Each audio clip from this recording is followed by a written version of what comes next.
You can pick anywhere you want. The secretary suggested that we give this to somebody who is more familiar with it.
It's 1 o'clock.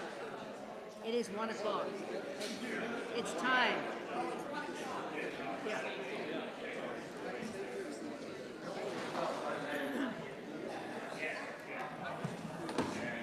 Oh, there's an extra chair. Oh, yes, let's get rid of it. There we go. Because they're just playing in the bar. Hey, David. Yes. Take this out. Yeah. Whether you get one more, whatever you want to do. Just make room for yourself.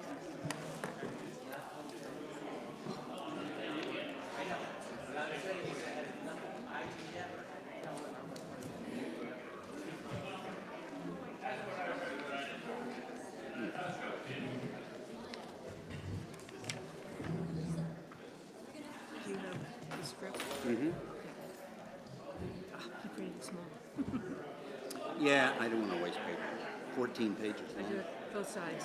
Yeah, I did that too.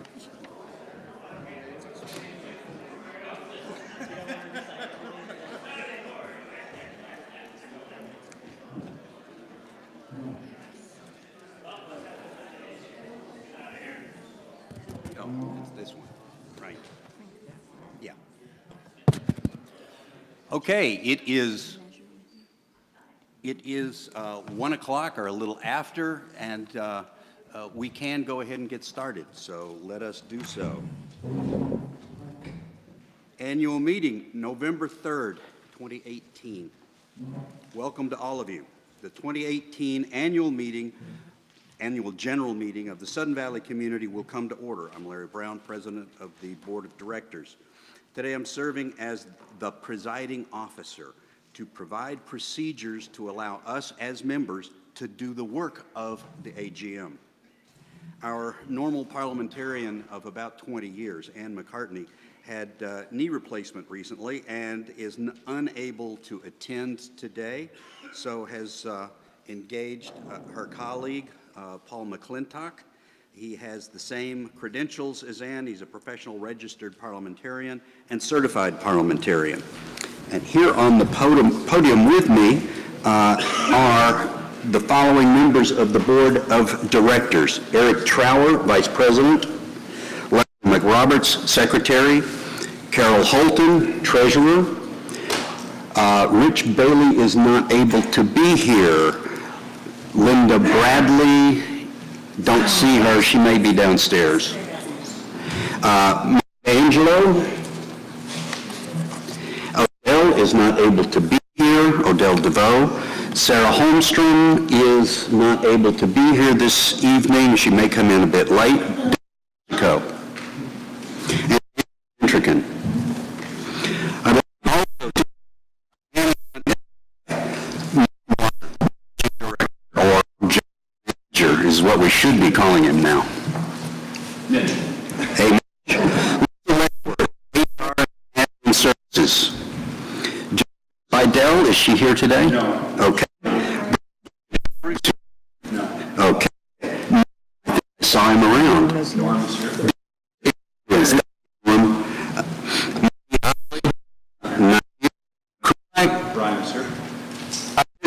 see that hand vaguely.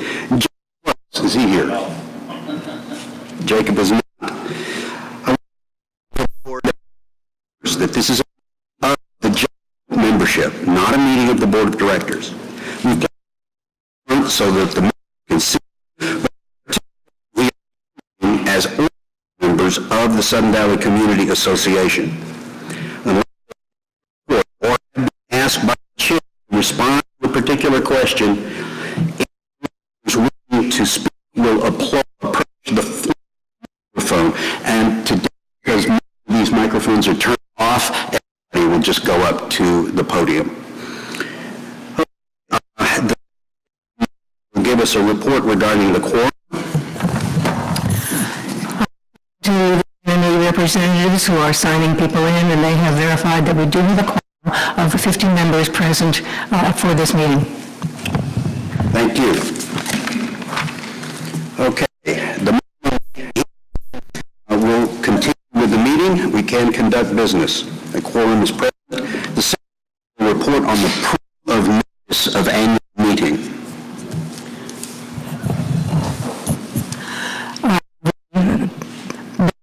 Given posters on November the 26th, which is at least 3 days before the meeting.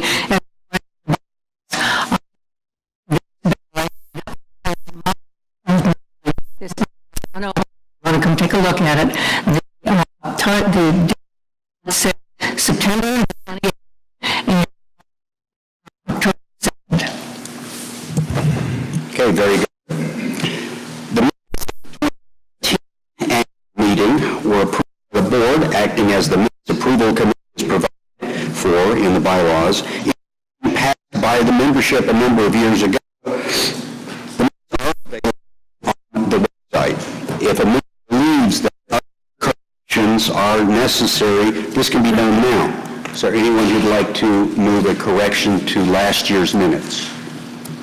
Okay, seeing none, the board be the minutes approval committee for this annual meeting as well. Because of the agenda and the number of people present and the differences in opinions on issues, the parliamentarian has suggested that we, as usual, review the rules of debate and time limits. The secretary will read them.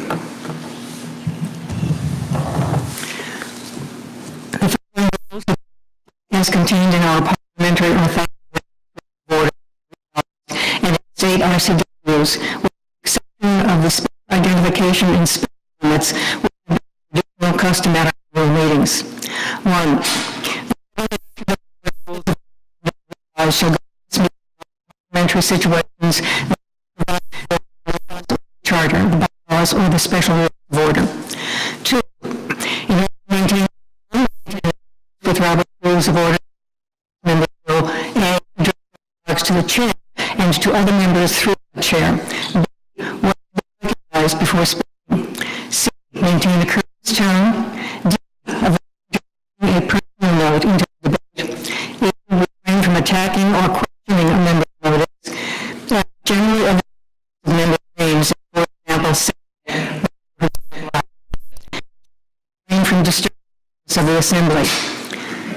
To help preserve an approach, the address the president and himself in the third person. 4. To speak phone to be acknowledged and by stating their name and member identification, which is either a division number or address. 5. Speak up to 2 times on any debate issue. Time no 3 minutes. A, the time will indicate when the time has expired.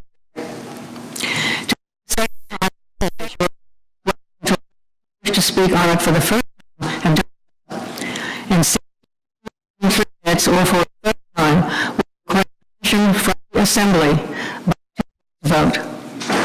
6, must be named or is on the floor. 7, to maintain balance of discussion may alternate between proponents and opponents of a motion. 8, the motion can be or voted on also indicated in the notice of the meeting per RU 64.38.035. The association reject the budget ratified when quorum is present. 64.90.5 and 10. Questions and comments and obtain and time limits specified in Rules 4 and 5 will be in effect. Thank you. These are the rules that your president will hold officers to during the meeting. And now to the and matters to be voted on. Please, so you can't vote. So the committee after we have discussion on all the items. Our next item is the election of the board of directors, the election of the E committee, and the election of ACC committee members. Board of directors.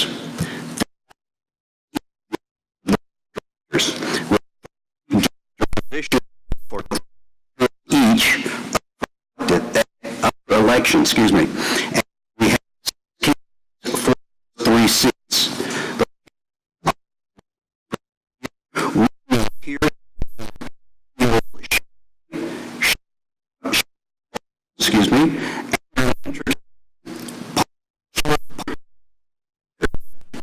Because of all eligible candidates prior to the AGM, that's Article 3, Section 3E.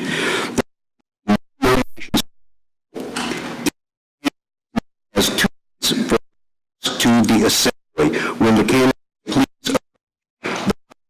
and the eligible to speak will be the eligible speakers will be in order as named. So if you wish to speak, just come on up in line.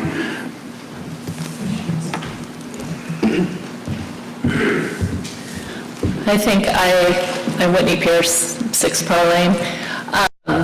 Everyone that has been to the candidate forums has heard my spiel, so I don't need to go through that again. I just would like to say that if I'm elected, I look forward to serving the community and listening to the members and carrying out the 3-year term as best as I can. Thank you. Thank you.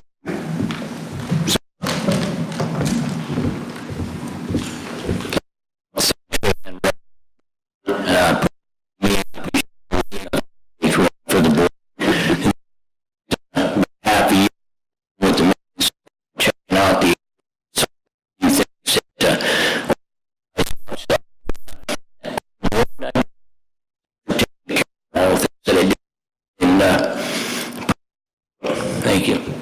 Thank you, sir. Is Shanda here? Then I will move on to the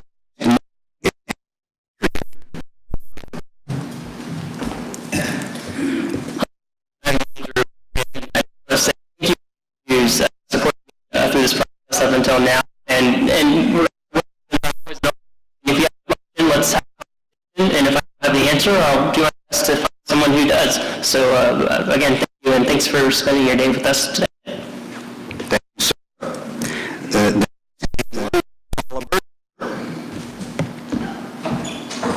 Thank you. I'm Paula Birchland, and I think through the forums and the views and everything else, people probably have a pretty good idea of who I am, and if you don't, I'd love to have a chance to talk to you whether I'm today or not. It has been an absolute honor to go through this process. The best part about it is the number of people that I've been able to meet, and it's made me fall in love with this community all over again. So thank you for the opportunity to go through this process. Thank you very much. Thank you. And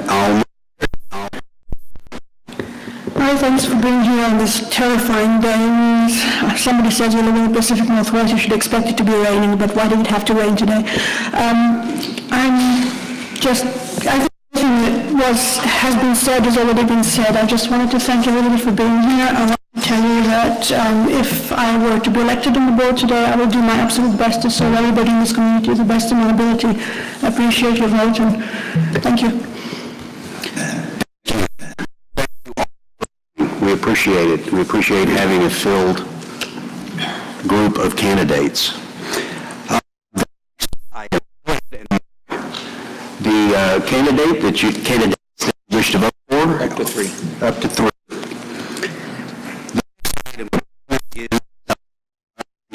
the E, or Nominations and Elections Committee members. And is charged with selecting for candidates to association and the ACC. There are 3 candidates for the 5 positions. Those candidates are, and if you're here, and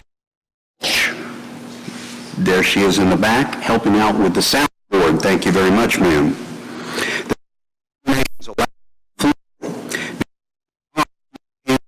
Positions the members to fill 2 other vacancies until the next election. Until members turn up, until successors are appointed. And the committee will handle how those 5 slots are going to be filled. So, at the time, please fill in your ballot if you have not already for those positions. 2, 3, obviously. Election of the is concerned with upholding the architectural guidelines as specified in ACC manual. The guidelines for a good chunk of the in fact part of the restrictive covenants, although they're not so for every part. The ACC is mandated by our governing documents. There are 2 candidates for 3 open positions. If you're here, I thought I saw you. There you are, working on the soundboard. Thank you, sir. And Rick Bailey, I don't believe he has been able to make it.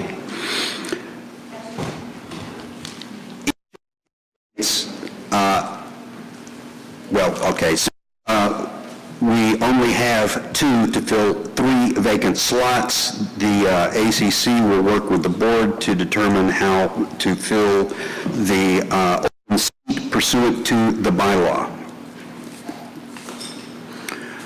So thank you, Robert and Richard, as well for standing for election.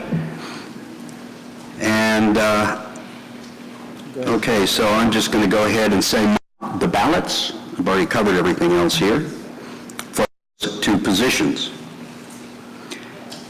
The notice to come to the Assembly consists of 3 measures, 1 financial and 2 bylaw amendments. You received the explanation of each of the measures in the election packet and the opportunity to attend town hall meetings on those measures and amendments. Today is the time for any discussion of whether or not to pass these measures and bylaw amendments. This is not the time for questions about them. Remember, are in order, as it is essential that those present and those voting by mail are voting on the exact same measures. Measure 1. So I think I'll just read it off the booklet instead of my... Shall the SDCA's 2019 annual consolidated budget, which provides for a revenue of $4,335,298, be approved or rejected? If this measure does not pass, then the 2018 budget, which was ratified, and the assessments made therein, plus the special assessment approved in April at the SGM, will control. I will leave the rest to, and again, pursuant to the new law, the budget is passed along with the dues, and 90% of the eligible voters vote against it. That's pursuant to the new law. Okay. No motions or amendments are in order. And next up.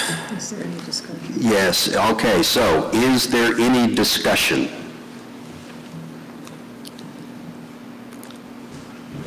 All right, here's no further discussion. Please mark your ballots regarding measure number 1. Flip to that and read it right out of the booklet.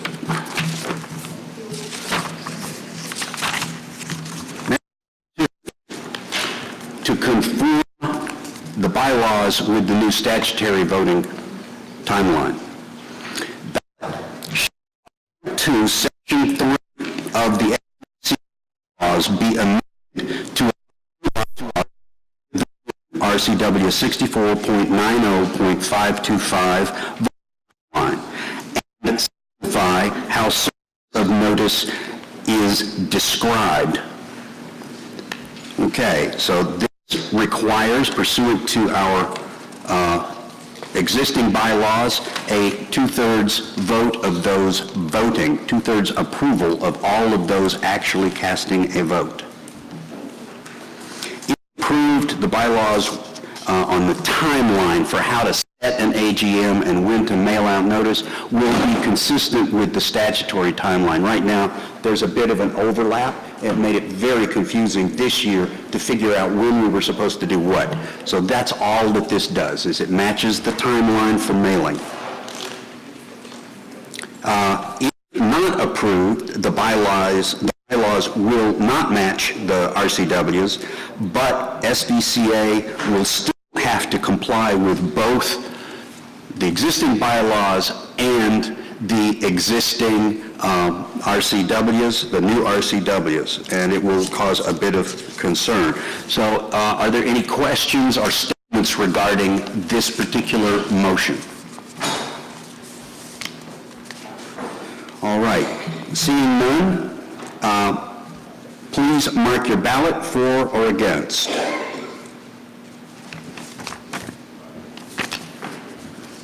Now we'll move to measure number 3. This actually has 3 parts. It's pretty complex, but not as bad as some years. Shall the bylaws be amended to allow for electronic voting? That's the primary change. And to simplify other language regarding how elections are run. And you can see the changes. It gets rid of the word mailed in order to help allow for electronic voting. And everything else is as in the booklet. Are there any comments on this particular proposal? Seeing none then, at this time, please cast your vote for or against measure number 3. That concludes the 3 measures on the ballot. By now, you have marked your ballots for the Board of Directors, the N&E Committee, and the ACC, as well as all 3 of the measures. Please hand your ballot to the election committee members who are here to collect them. Are there any ballots to be collected? I see there is 1. 2. Will N&E member representatives come up and collect these 2, 1 on either side of the room? Please, if you would, keep your hand up so that they can see you. I see a 3rd ballot here, too. There's one up near the front and then a little in the back on the outside. At least that's what I can see.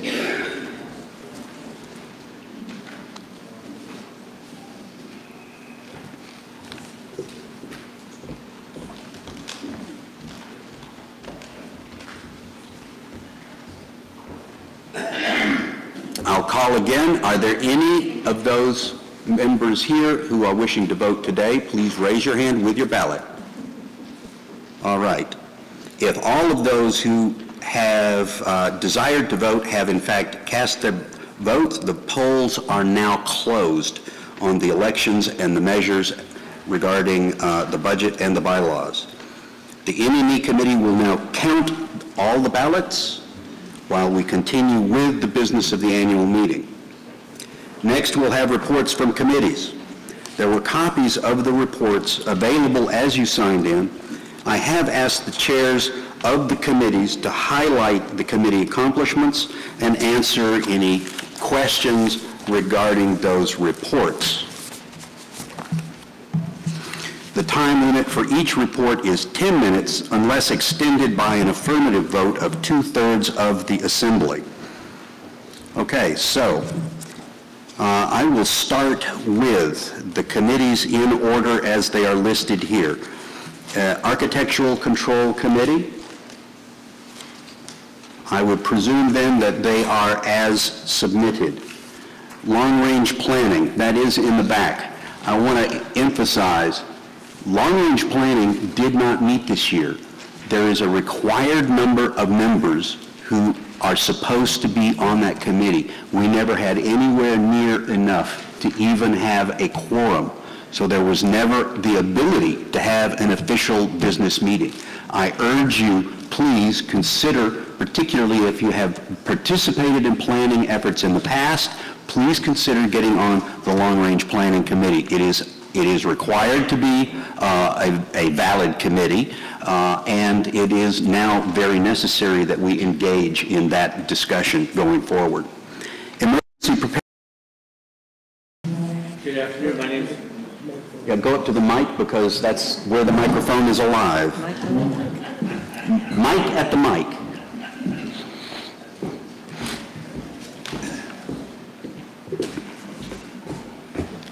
Good afternoon. My name is Chairperson of the Emergency Preparedness Committee. We meet the second Tuesday of every month at 9 a.m. at the fire station. We had our annual safety fair. Unfortunately, we had only about 50 participants, although we had 44 vendors. So we have to kind of change our course as far as that's concerned for next year. Not sure how we're going to change that, but you can rest assured we're doing to make sure that we help with the emergency preparedness of the community, excuse me. We had a tabletop exercise this year. The tabletop exercise is one in which we use a tabletop. So the issue was that there was a flood in Sudden Valley, in this case Austin Creek, and in the flood it wiped out a few of the major arteries, so there was no way for anyone to get out, and therefore there was no way for emergency responders to get in. We had 24 volunteers from the community, some of which were EPC members, some of which were CERT, which is the Community Emergency Response Team members, some of them were SVARC, which is our local ham radio club, and we had 3 people from the county here. We had John Gargett, who is the Whatcom County Director of Emergency Management. We had Bob Vanderyacht, who is Bellingham's emergency manager, and we had Wally, what's Wally's last name? Wally Cox, not Cox. K-O-S-T, Wally Cox. They for this tabletop. It was emceed by Henry Renteria, who is a member of the Emergency Preparedness Committee. To be the emergency manager at Oakland, California. He has been a member of EPC for the past 3 years, and we're quite fortunate to have him as one of our members. This was kind of monumental in a number of ways. This is the first time that we've had the county emergency preparedness people come to Sudden Valley and listen to how well we are preparing. I'm not going to use that as a past tense because this is an ongoing thing. So now they know that we are preparing, we as a community. Because we're an HOA, we right now cannot belong to the county-wide emergency preparedness committee. But we're trying to change that. and hopefully that'll get done this year. But anyway, they came. We have also been fortunate that we have Norm Smith, who was on the Mount Baker exercise, which was, Mount Baker was erupting on October 15th, and he was one of the people that was asked to be on the, and what was your title? Logistics? I was in operations. That we were fortunate that we had Larry Brown and Eric Trower come in as elected members in the community, in the county, and they, of course, were here from Sudden Valley. And again, this is the first time that Sudden Valley has ever been asked to come to an exercise and participate in an exercise countywide. So we're looking forward to being able to do that anymore. So if you have any other questions, we'll meet again starting January the second Tuesday, whatever date that will be. Remember that if you want to volunteer for anything, you have to fill out the volunteer form either online or it's at the kiosk in the admin building. Hand it in to the admin so that you can be vetted. Basically, the vetting process means that you're a community member in good standing. You've paid your dues. And I hope that a lot of you would like to join the Emergency Preparedness Committee or any committee that we have. We are always looking for volunteers. It seems that as far as emergency preparedness in CERT and SVARC, there are about volunteers, but they're in all three committees. So we need some new blood. Have some time, come join us. We would appreciate it. Thank you. Thank you, sir.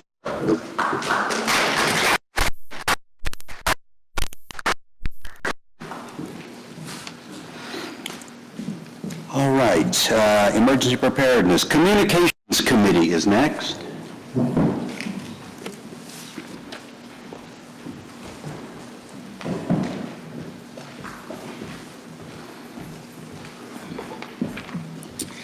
Good afternoon. My name's Eric Trower. I'm the chair of the Communication Committee this year. And the Communication Committee had a very successful year in terms of involvement of community members and accomplishments that we were able to do together. A lot of people, I'm told, have believed that the role of the Communication Committee is to be writers or in some way decide what is put in the views, for example, or put on the website. And that's simply not what the Communication Committee is responsible for. The Communication Committee is responsible for maintaining and developing the tools that we use to communicate with the members. Things like making sure that the views. We have a great editor standing over there, Brent Lindquist, who is the editor up at the Linden Tribune, among others. And so we've contracted with him to be the editor of the views, and they publish it up there. We also broke our committee into 4 subcommittees this year because we had 15 members on the committee, and some of us had individual experience in different areas. For example, there were a handful of 4 of us who were on the web and tech subcommittee that we created, have another group of 5 of us that were doing. 2 of them are sitting back there right now. 3 of them are sitting back there right now running it.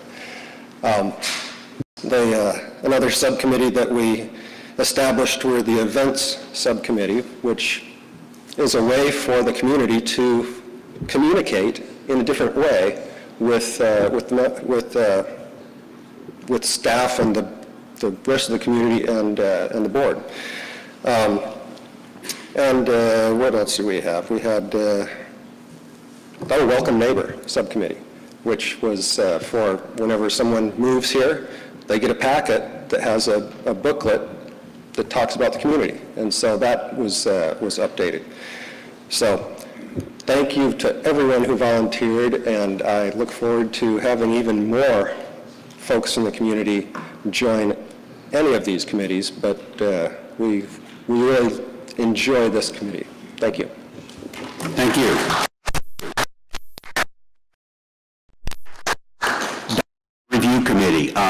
is as submitted. I'll just go ahead and give a quick statement. The output of that committee's work is in part on your ballot, the two items that you voted on for bylaw amendments. We tried to keep it simple this year because it's a big ballot, and I'll get to that at a later date. Okay, Parks, Trails, and Recreation Committee.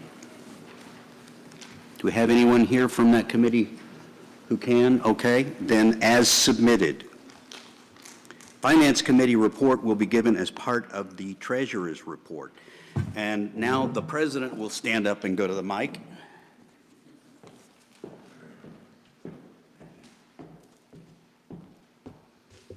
And give my President's report. Wow, what a year. Last AGM, a roads measure got more than 50% and didn't pass. A parks and trails and recreation measure got more than 50% but didn't pass. So we started out the year, I started out the year personally somewhat disappointed, but we kept on working. And then members of the community got together and created a grassroots effort to do something about parks and trails and recreations. And I cannot tell you how pleased and excited I was that they made the effort. And then in April, that the community voted that question into place with more than 60% vote, that wanting to use and provide the resources that we've had for years in a way that hadn't been done in years. It was a thrilling result. And then, at the very same time, we discover that the law had changed, and we no longer had to deal with a 60% voting requirement to pass assessments as part of the budget, that they were part of the budget and that the budget would be passed as the law has said for the last several decades in any event, many, many years. So that changed things quite a lot. And I considered it a new day for Sudden Valley. Now, of course, that meant that there was incredible pressure on the Finance Committee and the board to make sure that while we had almost 50 years of neglect and decay to remedy, we knew that we really couldn't do it all in 1 year. Heck, if we'd tried to have all of that much income come in, we didn't have the plans in place or the permits in place or the contracts in place to get all of the work done in 2019. So with encouragement by a lot of community members, we kept this assessment to what we believed was both affordable and productive in the way of bringing the community assets back to life. And it's still not completely fully funded. Roads are not completely fully funded under this budget.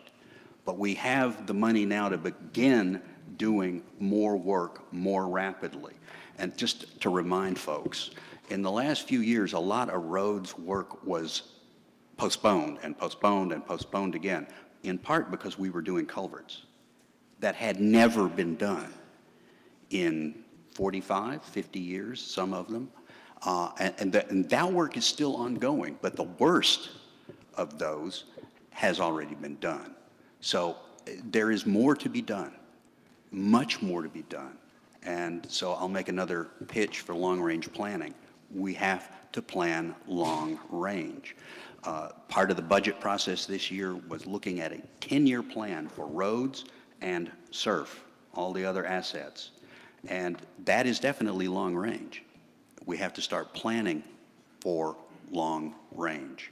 I'll make one little departure from the normal procedure. Normal procedure is everybody who volunteers for a committee needs to file, but those people who already volunteered for long-range planning last year, all you need to do is be rechecked to make sure you're a member in good standing. I'm going to assume that you're applying again this year. If you don't want to do it, that's fine, but I'm just assuming that you don't need to fill out another stinking piece of paper.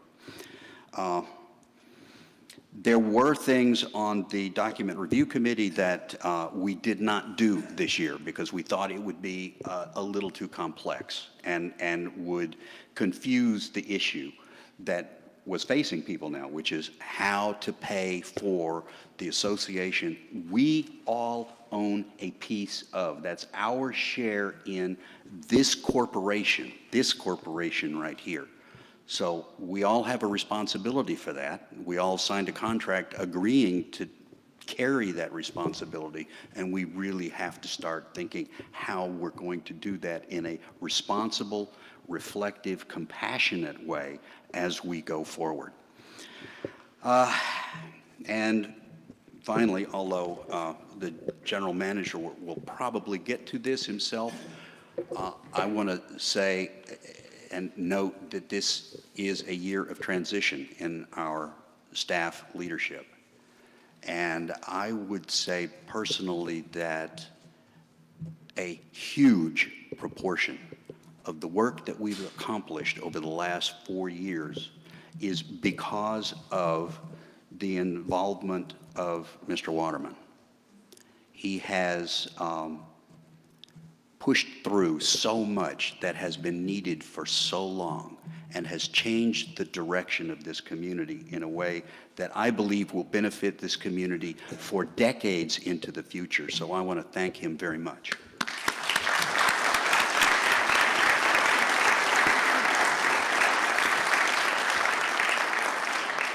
And I think that's enough for me. I'll go back to my seat.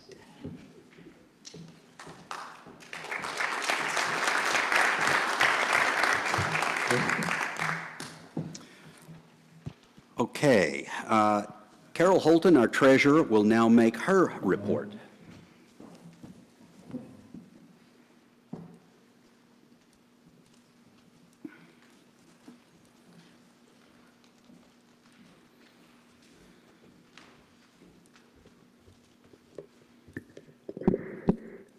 Hey, everyone. Larry's given you some of the things. Obviously, we had a special assessment this year, so that changed our dues a little bit mid-year. And of course, the new amendment to the Washington Unified Code made a difference in our budgeting process this year. So you should all have copies of the treasurer's report. I just want to mention a few other things. I think this is incredibly good. We have a 96.8% collections rate here, and I want to thank all of the members for their commitment and their continuing to support the organization. We do have a terrific finance committee, or I'm sorry, accounting department. The finance committee is great too. But we have a great accounting department with very skilled people, and they're very professional, and they work really hard with members to make sure that we put together plans that help people who might be struggling to be able to make their dues. I also want to mention that the 2017 audit was absolutely clean this year with one exception, and that was that we were underfunded for our reserve study. This is typical, has been happening every year for quite a long time. We are hoping that the dues that we have proposed for this year's budget is a move in the right direction. We still have a long way to go, but at least we have managed to get a large step forward to get some of those reserve items taken care of. We will have an updated reserve study this year, and at the end of this year for the following year, which is 2020, we will also be asking for a full level 1 reserve study, which is the consultants come out and actually visit our facility. So we'll have an update then, but these are really important to help us put our plans together. As Larry said, for long-range planning, they need all of this information so that there's a good, solid, professional look at all of our assets and what their needs are. I also wanted to mention a couple of things in our Capital Repairs and Replacement Reserve, which is the SURF fund. You may have heard us call it that. It's the CRRRF. It's not like surfing on a surfboard. This is the one thing that was a challenge for us this year is part of one of the things we did last year was put together a SURF plan, and we secured a $1.125 million loan to help fund getting the most critical things completed here so that we would not lose the marina, we could get the pools updated, we could get snow plow equipment and storage facility available because Barn 6 is on its last legs. We got most of those things done. The marina is being completed now during this next few months. The soft armoring is going around the spit. We got the gangways up. We've got the standpipe in. The one thing that we are still working on, and we got the pools done. The one thing we're still working on is the Barn 6. It was originally the Barn 6 demolition, but midway through the year, we got news that Area Z, the intention originally was to put a sprung structure up at Barn 6, take the building down and on the foundation put up a sprung structure, which is like a big, huge tent, and store our equipment and our snow plows there, and on all of our supplies. And we found out midway through the year that since Area Z would be open, that was our intention, was to eventually move it to Area Z. But since Area Z contamination is now nearly complete, it makes sense for us to put it directly there instead of putting it up, taking it down, and paying someone to relocate it. So we started in on that process, but we did not anticipate the fire marshal's involvement, nor did we anticipate several other things that we were required to do as part of the permitting process. We were required to put in a fire hydrant now, and a number of other things, and it got to the point where we felt like we needed to take a step back and plan that whole thing again rather than move forward. So we are in the replanning stages of that. We have found that there are going to be more expenses, so we have, the board approved last month to add $500,000 into our loan, and that amount to pay that back is $1.82 a month per person, which has been included in this coming year's dues. So we do feel that in June we'll be able to continue with that process, and everybody please keep your fingers crossed that Barn 6 stays up until we get that done, because that's where all of our snowplow equipment is this year. On the roads plan, we also had a little bit of a challenge. We had a resurfacing planned. We were going to get about a third of the roads resurfaced this year. Unfortunately, the contractors, laborers had a strike, and so that put a delay on that, and by the time the strike was settled and the workers were able to go back to work, we were into the inclement weather season. So we are going to have to postpone the resurfacing for this year until next, but we are going to double our efforts because we had about the same amount planned for next year, so we're just going to do twice as much work next year. So those of you who have seen their potholes repaired or not repaired, and you're still waiting for somebody to come out and do what they said they were going to do, please hold on. We will have this done, hopefully the majority of it done by summer of next year. And the only other thing is the ditches, culverts, and swales project from several years ago that we approved in a special assessment. This year, all of that work was being done most of that work is being done in Gate 3. So if you have not seen them in your neighborhood yet, remember this is a 10-year project, so it's going to take us a long time to get to your area if we haven't already. And that's about it. Thank you.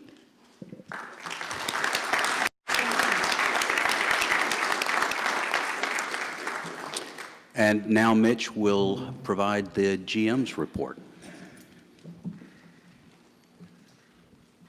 Okay, never send your presentation to the treasurer first because she gave most of it. So I think she's covered a good portion of it, but that's okay because we're a team. I'm going to do something a little different. What I'm going to do is I'd like to take you back to 2014 and tell you a little secret, so it's an open secret now. And then I'd like to talk about briefly what happened in 2018, which Carol touched on. And then I'd like to tell you where the association is at now as an operational corporation. And then I'm just going to give you some parting thoughts. So in 2014, for those of us who have been around, Sudden Valley was managed by an outside firm for 2 years. Excuse me. I guess memory is the first thing that leaves you. Sudden Valley had been managed by an outside firm for 2 years, and after observing this, the board came to some observations that they decided were established beliefs. That the financial reports that they were receiving were non-standard documents. They didn't follow GAAP principles. The reports were viewed with skepticism. They were inconsistent, and we couldn't make decisions on them. Security was performed by 2 staff. The chief, so to say, worked on IT in the office, and there was no training in the security department. The board and the finance committees couldn't obtain information required to make any intelligent decisions. Operational requests given to the general manager went unanswered, as were requests to initiate capital projects or any kind of maintenance work. Administrative staff turnover was abnormally frequent. The 8 months I was on the board that year, we had 3 different people providing support to the finance and the board of directors. It was the quality of maintenance services provided were low, poor quality. They weren't aligned with any goals except for immediate needs. The staff did not have a rudder. They had reserve studies and engineering studies, but they didn't know about them. And when we walked in as members of the board and asked if there were any studies, they said, well, we have these, and they handed me some stuff, and you go, what year was this written? I mean, they didn't know about them, and they didn't use them. But golf did know what it was doing. Golf had a very clear mission. So really, in 2014, the main difference between our association and the Titanic is the Titanic had a band. That's where the association was at. But we did know we were heading for a catastrophe, and the board determined that a radical change in course was required. And that's when I stepped off the board, and I became the board's change agent. So whatever term the board gave me, or I had IM, FM, GM, Mitch, I was their change agent. So let's talk about what happened in 18. Carol covered most of it, but I'll say this. Staffing is stable. We did complete a bunch of small projects to make our buildings functional, safe. Pools are complete. The marina, we started and installed the dry pipe fire system. Had we not done that, the fire chief did say, Fire Marshal, you risk losing your marina. That's a significant amenity to the corporation, and it's $114,000 a year in income. We didn't want to do that. The spit needs to be rebuilt. We're starting that contract now. It'll be finished in the spring. We do have all of our permits on hand, in place, to start the Barn 6 replacement project on June 1. Half the clubhouse HVAC is being replaced right now. We are replacing the economizer too. This is an example of Sudden Valley. Over the years, in 2009, they took the economizer offline. What's an economizer? It's a piece of your air conditioning system in a big building that takes outside cool air in the morning and pumps it through the building, and it doesn't cool it with your compressor, your heat pump. Instead, it takes this, turns off the electricity, and pumps it through the building and maybe heats it up. It saves half your electrical cost. It had been turned off in 2009. We're turning it back on, and we think we'll get all our money back for that one fix in 1 year. In 2018, as we said, the culvert construction work was repaired, the potholes were done. And we've been doing our ditches. We did something different this year. We repaired 4 ditches. Ditches are an intricate part of your rainwater management system. And this year, for the first time, we actually went in and repaired multiple ditches. Carol, the treasurer, pointed out micro sealing is permitted. It's delayed. It'll start in 19. We have a signed, sealed contract with a no-cost extension. We also, in March, auctioned off 19 lots that the association had owned. We netted $94,500. Plus, to make sure everyone understood, these are in an HOA. We charged them 1 year of dues up front. for another $15,205. So in this room, we conducted an auction, and we took in $110,605 in cash and got out of the lot business. So where are we as an association right now? We are financially stable. Collections, as the treasurer said, are 96%, but compare that to 2014 when we started, they were at 85%. And we were owed $1.1 million in back dues. We have collected hundreds of thousands of dollars of those back dues back into the association, and we do not stop. We have net operating assets, second year in a row. Why is that important? We're in the black. We don't have to borrow money from ourselves to be able to pay our bills. We are financially stable. The clean audit, there was the funding plan, but also the maintenance plan. And we are in the process and bringing up our maintenance plan online. Let's talk about golf. Anyone think that's a contentious issue in the association? Not at all. So in Whatcom County, Sudden Valley has one of the highest ranked golf courses in the county. It is spectacular. No one questions that.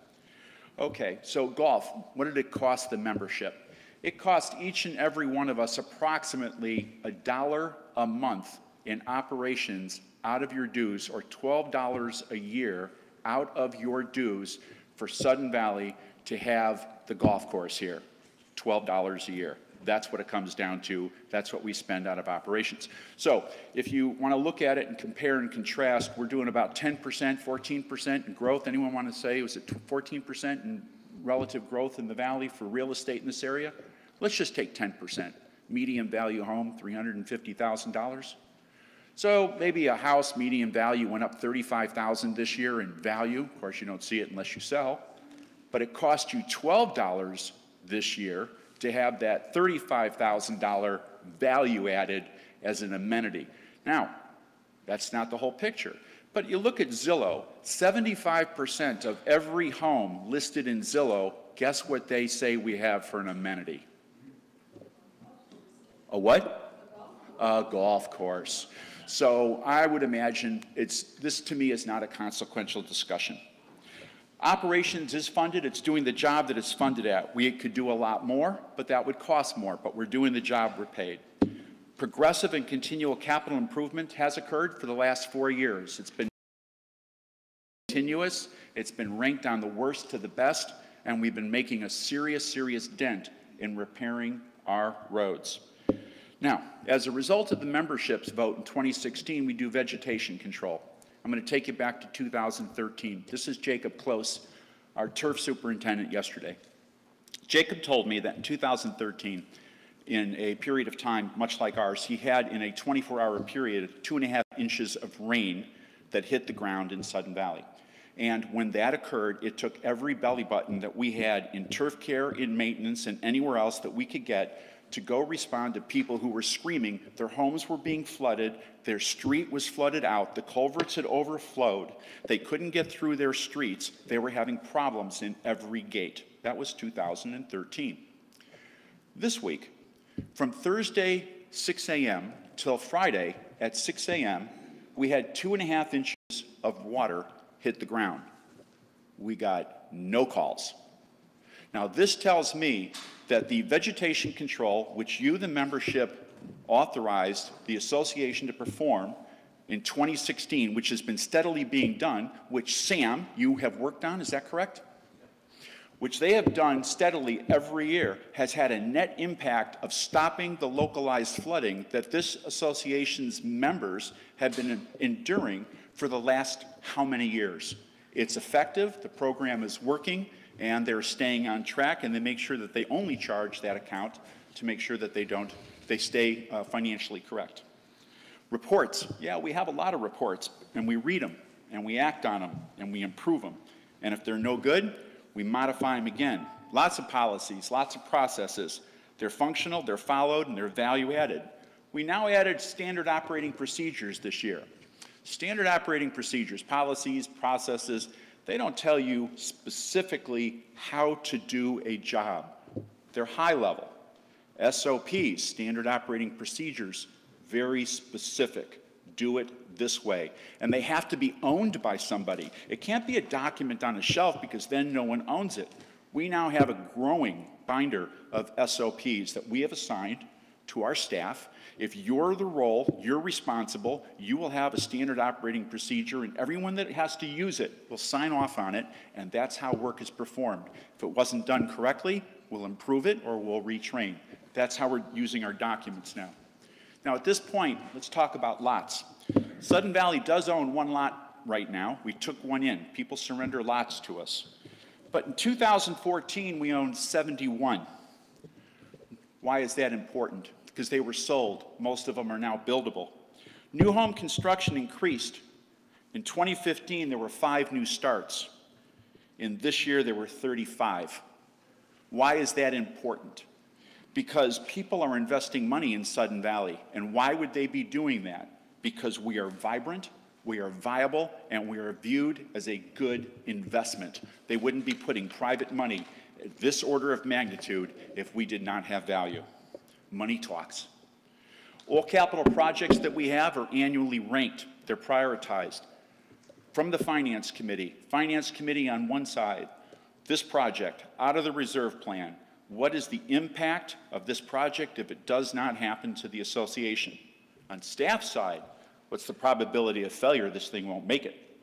Between those two, things get ranked, we work off the top, and we work our way down. Some projects do not get ranked. Reserve study has got its faults. Not everything is perfect. Some projects made it on the list. But that reserve study is the basis for how we make our decisions. And they get ranked, prioritized, and they are managed by construction managers, not by staff. As the treasurer said, we had a contamination issue, Area Z. 25 years, this legacy, burgeoning, environmental regulations don't decrease, do they? This thing has been going on for 25 years. We are one sample away from the Department of Ecology saying, you're done, we're finished. The other 3 samples are done. We'll be able to develop and use our Area Z, all 11 acres of it, to its full potential once we get this release, and we expect the last sample in December. External relationships, let's talk about those. They're responsive, participatory. They treat Sudden Valley as a county partnership. We had a problem, we thought, recently. I called up the county head of planning, and I said, did you receive a complaint? Yep. We have a problem? And his response to me was pretty stellar. He said, did we call you or did you call us? Well, thank you very much. I'll be talking to you soon. Our relationships like that throughout the county have developed. We are being established. We are credible. Emergency management, they're taking us seriously. We're participating at a very high elected official level. Sudden Valley is no longer viewed as a stepchild, redhead, freckle-faced cousin off to the side. We're a player in the county, and we have credibility, and we have it because of the way that the association has been conducting itself. We have a cohesive staff, very low turnover, high job satisfaction, quality work deliverables, high output. This retention gives the association something we haven't had for a long time: corporate knowledge at the working level throughout all of our staff. So when we ask our staff to do something, they know the intent of what that information is going to be used for. And then they're able to produce a product that meets the intended goal, not, okay, let's iteratively do it again. We have corporate knowledge in our staff. The cool stuff, volunteerism is on the rise throughout this valley. The board, committees, classes, plantings, gates, marinas, parks. Volunteerism is everywhere. It is growing. We have dock masters. I got a dock master back there. He's on the ACC, so we got him twice. But those volunteer dock masters have roles, responsibilities, and authorities assigned to them by the association. They have almost a working relationship, and they have extra insurance coverage. And we have taken from them things they need to be able to do their job more effectively. I hear that the dog park off-leash people are talking about having the same type of people in their dog park. This needs to continue. This volunteerism is just outstanding. It's amazing. The community center, this building is filling up with classes, member enjoyment, Amenities, it's on the rise. Events. We no longer measure events by how many dozens of people go to an event. We measure our events by how many hundreds of members show up at events. And our members are showing up by the hundreds at our events. And that is a community celebrating together. I believe Sudden Valley right now is extremely well positioned to make a quantum leap forward. And I'm feeling outstanding and good and solid about that. So let me give you some open actions and challenges, outgoing GM thoughts. We need to transition the GM effectively to maintain continuity. A transition plan was given to the 3 directors who are sitting on that committee. Proper funding of our reserves has to be pursued, or we will start over again and over again and over again. We must stay that course. This is the perfect time. Create and follow a realistic long-range plan, as the President pointed out. The sprung structure going up at Area Z, put it up. Then demolish Barn 6, remove the foundations at Barn 7, and remove the foundations at the Rotunda. As the Treasurer said, double the micro ceiling next year. Do not invest in this building. I know everyone loves this building. Don't invest in it, or in the maintenance building. Make plans to replace them and destroy them. This is a money pit. It will always be one. You need to separate from the project manager. I've been doing both. My name is Sybil. It's nice to meet you. This is too much work. We need to separate this role. We need to preserve the functioning relationship now that's existed under me as a GM, a separation between governance and operations. It's allowed the staff to be highly productive. We need to increase operational funding. I think now is the time. Tackle Firewise on the common areas throughout all of Sudden Valley. We can do it. We have the funds. Let's go take on Firewise for the entire community. And lastly, I believe that we need to continue to attract younger and newer members from the community to serve on committees. Now, I want to thank the current board, because there's no way I could have done this without you, and former boards, and people who are sitting in the audience who would know that they are called the kitchen cabinet. We have worked through a lot of changes over the last 4 years. It has been an e-ticket ride. It has been an outstanding thing. Now I'm going to look forward to the new general manager and the board and working with this board and the community as we go forward. And it's been a great experience, and I thank you very much for it.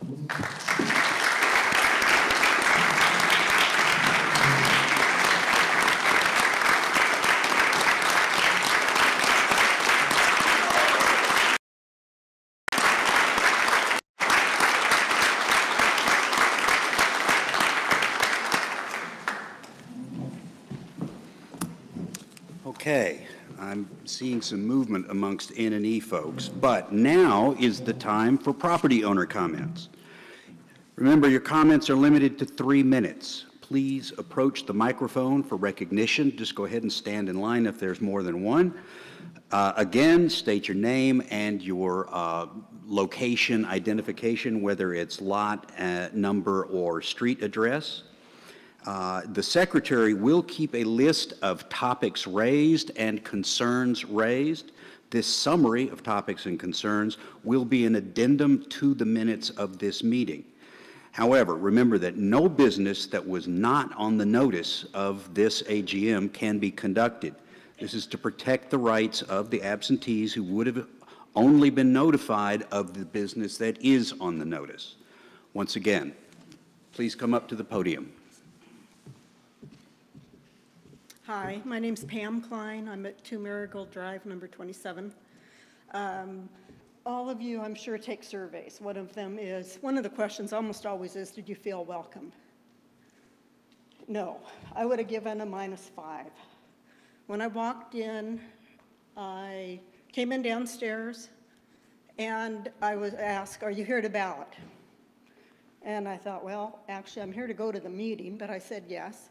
So I was signed in, I was handed a ballot, and they all will say, no, this is not what happened, but in my perspective, I was then told, fill out your ballot, put it in this box, and leave.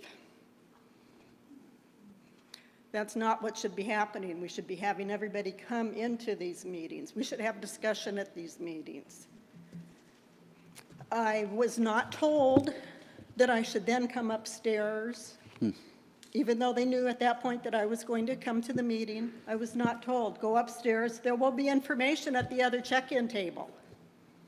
I sat here for about 20 minutes and I realized a couple people were reading papers. And I thought, well, where'd they get those papers? So I got up and looked around, and they were back there. Why weren't they downstairs? Why wasn't I told downstairs that there was information upstairs? I also feel that write-in ballots should be allowed and that we should have amendments at this meeting. We should be able to make amendments. And I also think that instead of pushing for ballots to be mailed in ahead of time with no chance of change, that it should be changed. You should be able to pull your ballot back. So we had 6 people running, right, for the board of directors. What if one of them had backed out and you had voted for that person? You now have a worthless ballot. You have a lost ballot because you couldn't change your ballot if information changed. So I think that that's something that we ought to be looking at. I see people shaking their head, but you know, any other place that you make a ballot in any other corporation, you can change your ballot. You can make amendments, and we should be able to do that here. Thank you. Thank you, ma'am.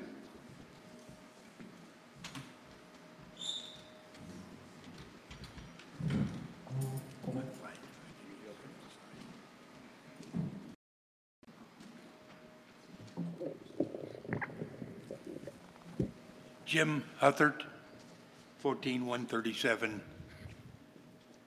I have a pet peeve, had it for ever since I've lived here, and it's called the fishing derby. It has been an event that it takes place annually in late April. Generally, the first day of trout season is when we have it. I mentioned to Mitch tonight that I was a little disappointed that we didn't support it this last year, and that our realtor down there that sits right on the lake managed to do that for us, and our turnout was poor. That's the best description you can have. I feel it was somewhat poor because we didn't support it. I would also like to point out the fact that out of the 17 years of me going down there every year as a volunteer working on the fishing derby, the weather has just been stinking rotten. It's cold, it's wet, it's rained on, it's just miserable. There is absolutely no rule that says we have to have a fishing derby on one of the worst days of the damn year. We could do it when it's nice. And I'll bet you couldn't hardly keep the children away from that fishing derby. You'd have turnout unbelievably great. So please have another look at this thing and decide that maybe if we had it in late May or early June when the weather was a little bit better, that we might get a bigger turnout. And if we had a bigger turnout, then we could meet your goal of having larger turnout for the events we support. Yes, sir. Please, thank you. Thank you, sir.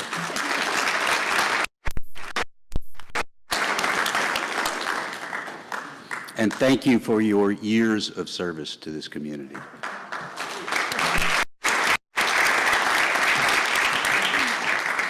Yes, ma'am. I'm Carol Rogers, 17 Hollyview Way. Mitch was out at my house some time ago helping clear a tree that had fallen from a Sudden Valley lot across my driveway and smashed my car. And I'm thankful that the tree was removed at no cost to me, but I did lose a car. I'm Mr. President, I am a bit confused why roads, any type of road repair was delayed due to culverts, because I specifically remember voting in an assessment for culverts. So I don't understand why that would impact the roads.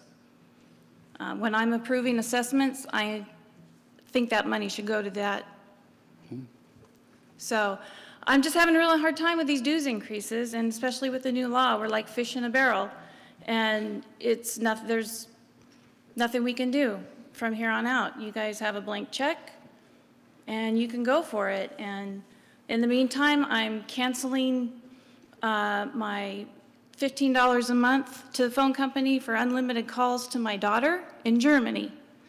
I'm canceling my $20 payment to St. Jude, which is not much, but St. Jude's a great thing to support. We've canceled cable because we're going to have to figure out how to pay the dues increases. I've already refinanced my home to get my house payment down $100. I don't know what more I can do. We don't go to movies. I don't drink lattes. I don't drink coffee.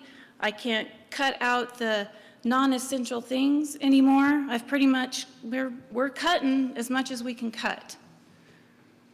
And now that this new law's out, I'm just really sorry I bought out here. When I bought out here, dues were $35 a month. And at that time, I was told, oh, we haven't had a dues on that first vote to vote in a higher dues. It was like, oh, well, we haven't had a dues increase in 20 years. And I'm thinking, how'd you do it then? What the people?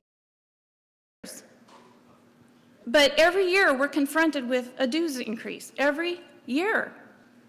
And I want to know what value you deem is too high for a member to pay in dues. What is your ceiling? Is there a ceiling? Thank you for your question. We cannot answer. I realize that. Something for people to think about. Mm-hmm. I'm really sorry I bought out here. Thank you, ma'am.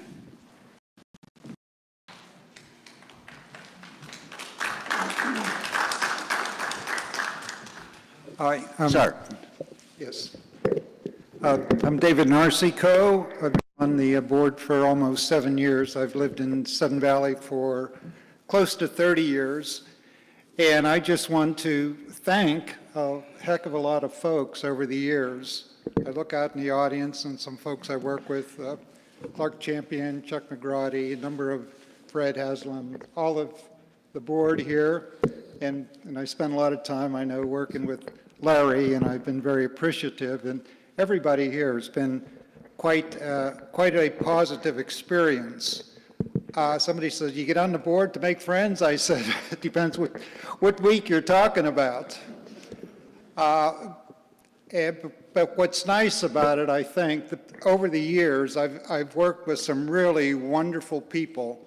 I know the board gets criticized a lot, and there are some difficult decisions when you have a community of 7,000 people with the diversity that we have, and you're looking at wants, needs, and priorities. And those things are very difficult. I don't think I'm the only one, because home at night sometimes we made some hard decisions and can't sleep. It's like, you know what, you're damned if you do and damned if you don't in a lot of these situations. And I'd like to thank the board members that I worked with over the years. We've had some really good discussions, and thank Larry a lot for a lot of the decisions. After banging our heads, we frequently come up with some pretty darn either unanimous decisions or close to unanimous decisions. And I have this gentleman to thank for a lot of that, because we've been together for quite a few of those years. But the community, I think, has been an excellent, wonderful community. And again, I didn't always agree, and we've had our agreements, disagreements, support, and what have you. But I just want to thank, and the staff is magnificent. Over the years, I've been in chair of various committees, or especially the communications committee, and can't say enough about the support that I've gotten from the staff. And I worked in a lot of large corporations when I was a management consultant. And the kinds of things I'm seeing out of Mitch is just impressive. And I really would, just express my thanks to Mitch. But again, and thanks the community for for all that you're doing, as Mitch has mentioned. The volunteerism is really great, and I worked with some great volunteers over the years. Again, thank you all very much.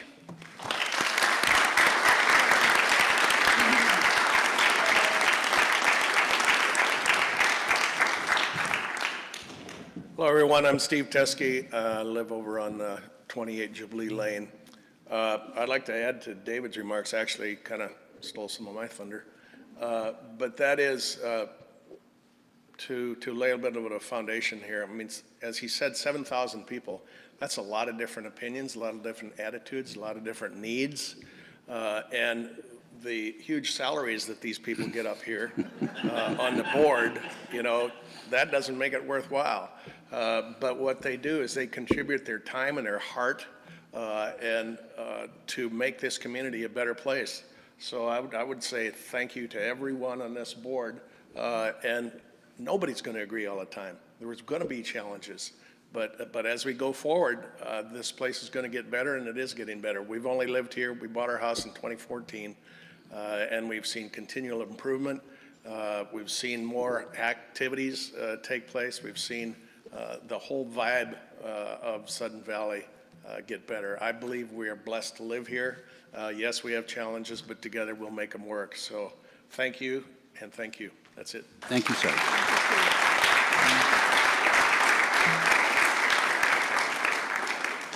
Are there any more member comments? All right, seeing none. I believe the representative of the N&E committee can place the results on the screen.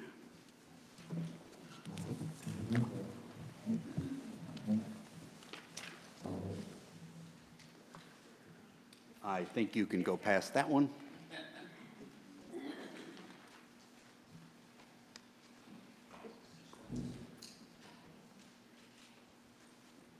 And they are uncertified. They will be certified as soon as possible. So the results tonight are as best we know them.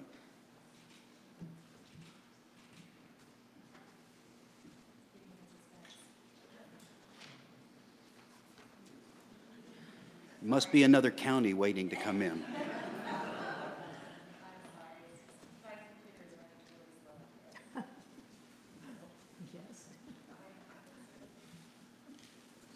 Windows.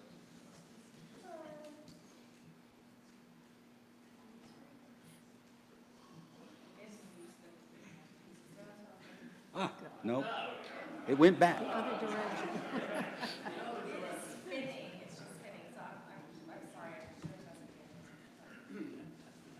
Do we have a plan B?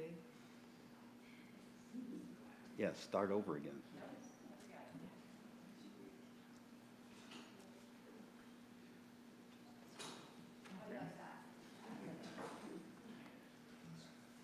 Cancel the election?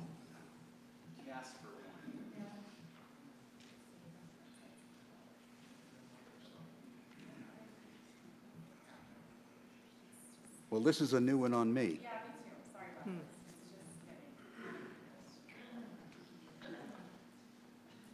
Is there another computer available? Do you want us to bring it to you so you can announce? Well, that would be the simplest thing to do.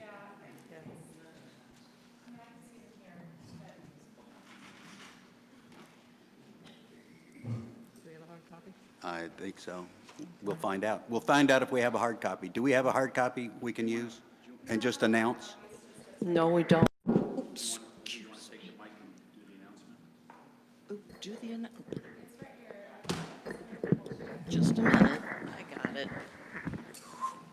I don't know if I can get there from here. Thank you, Linda. That's, I can't read from here. oh, you can pull that closer. I had to put on my glasses. I still can't read. I can do it if you want. If you've got the mic, just go ahead and. Oh, well, that might, no, it won't go. It won't go that far. Yeah, Sorry.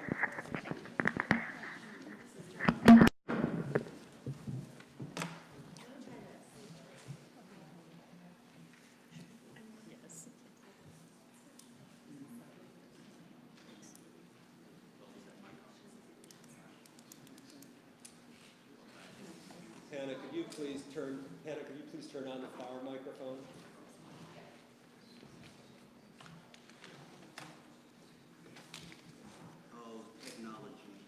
Where do we get? Is it on? Oh, yeah, it's on now. Technology, so wonderful. Thank you for all the help you give us.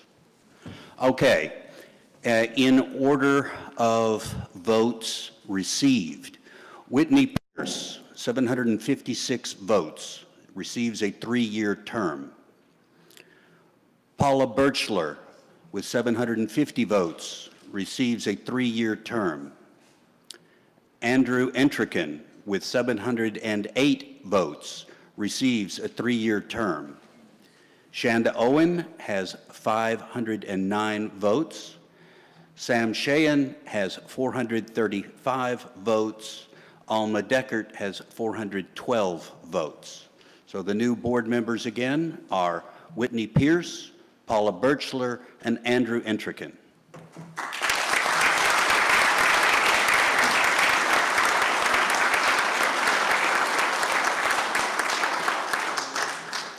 Results for N&E. Still blank on the screen. Okay. Ann Gray, 887 votes, 2-year term. Sharon Walsh, 834 votes, a 2-year term.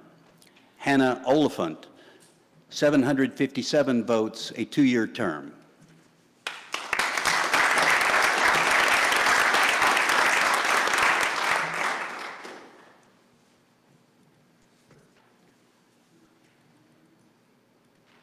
There we go. ACC, Robert Gibbs, 886 votes, a 3-year term. Richard Bailey, 855 votes, a 3-year term.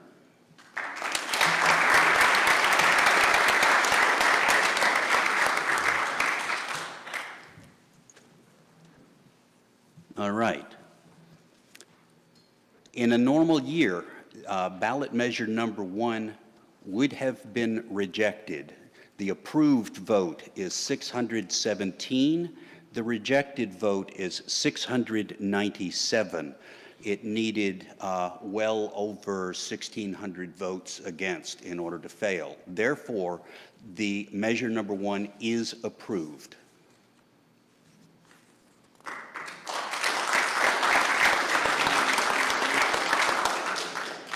Measure number 2, to align the mailing dates with the new state statute, 879 for, 418 against. That is 67.8 in favor. That measure passes.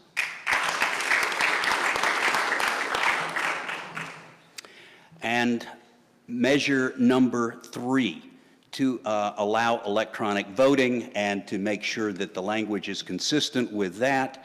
That in favor is 878 and against 433. That is 67%, and therefore the measure does pass. Again, just to give you some numbers, in terms of mail-in ballots, there were 1,277. Downstairs, in person, there were 42. From the floor, there were only 4. And this year, there was 0 ballots that were forced to vote only on the budget. So that means we had lots of people as members in good standing. Is that the end of the report? Thank you.